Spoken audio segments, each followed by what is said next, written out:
ان الحمد للہ والصلاة والسلام علی نبی، کیا اونٹ کا گوشت اور دودھ حرام ہے؟ حضرت یعقوب علیہ السلام کیا ان دونوں چیزوں کو استعمال نہیں فرماتے تھے؟ سورہ آل عمران کی آیہ مقدسہ نمبر 93 کے ضمن میں ہم ان باتوں کو جانتے ہیں۔ پہلے ترجمہ ملاحظہ ہو۔ کل الطعام، ہر کھانا، کان حلا لبنی اسرائیل، اولاد یعقوب کے لیے حلال تھا، الا ما حرم اسرائیل علی نفسی، سوائے اس کے جو حضرت یعقوب نے اپنے اوپر خود حرام کر لیا۔ اسرائیل سے مراد حضرت یعقوب۔ من قبل ان تنزل التوراۃ، تورات کے نزول سے قبل، پہلے۔ قل، محبوب فرمائیے، فاتوا بالتوراۃ، لے آؤ تورات، فاتلوها ان کنتم صادقین، اور اس کو پڑھو اگر تم سچے ہو۔ دراصل رسول اللہ علیہ الصلوۃ والسلام یہ بات ارشاد فرماتے کہ ہم ملت ابراہیمی پر ہیں، تو کچھ لوگوں نے یہ پروپوگنڈا کیا کہ رسول پاک علیہ الصلوۃ والسلام یہ کہتے ہیں کہ وہ ملت ابراہیمی پر ہے، حالانکہ حضرت یعقوب علیہ السلام اونٹ کا گوشت استعمال نہیں کرتے، اونٹنی کا دودھ نہیں نوش کرتے تھے، اور مسلمان تو یہ ان کے نزدیک تو یہ حلال ہے۔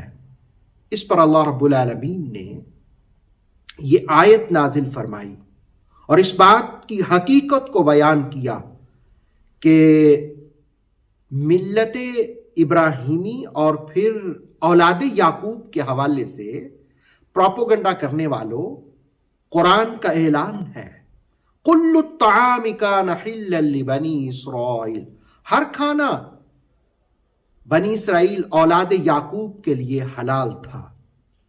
دراصل معاملہ یوں تھا، بیضاوی نے جس کی طرف اشارہ کیا اور اسی حوالے سے تفسیر تبصرہ میں، کہ حضرت یعقوب علیہ السلام کو عرق النساء کی بیماری تھی، جس کی وجہ سے آپ اونٹ کا گوشت اور دودھ استعمال کرنے سے پرہیز کرتے، اور بعض نے لکھا کہ ان کی اولاد بھی بعض اوقات اس سے پرہیز کرنے لگ گئی۔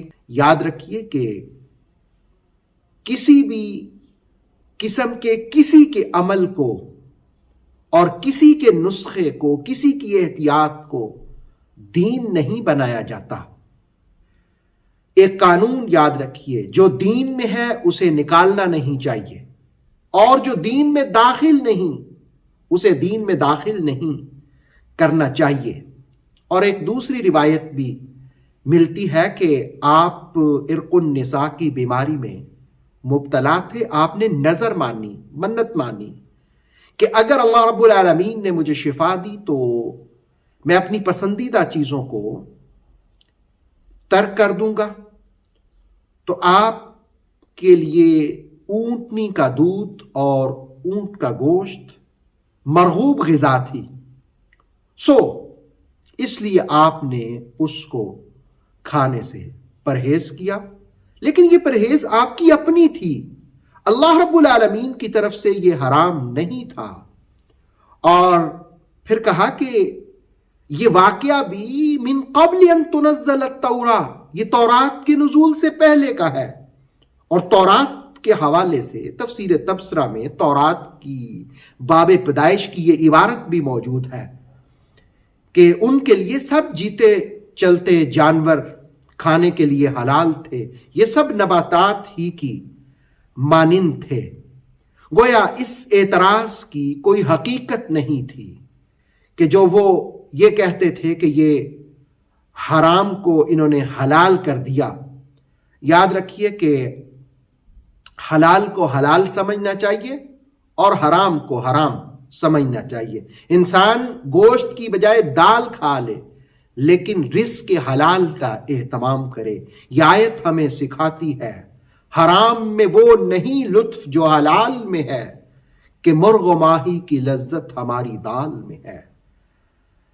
سورہ آل عمران کی 93 نمبر آیت ہمیں یہ سکھاتی ہے کہ جو چیزیں دین میں نہیں ہیں ان کو دین میں شامل نہ کیا جائے، اور جو شامل ہیں ان کو نکالا نہ جائے۔ اللہ رب العالمین عمل کی توفیق عطا فرمائے۔ اوتھینٹک اسلامک نالج کے لیے نور وحی یوٹیوب چینل کو سبسکرائب کیجئے، بیل آئیکن کو بھی لازمی پریس کریں۔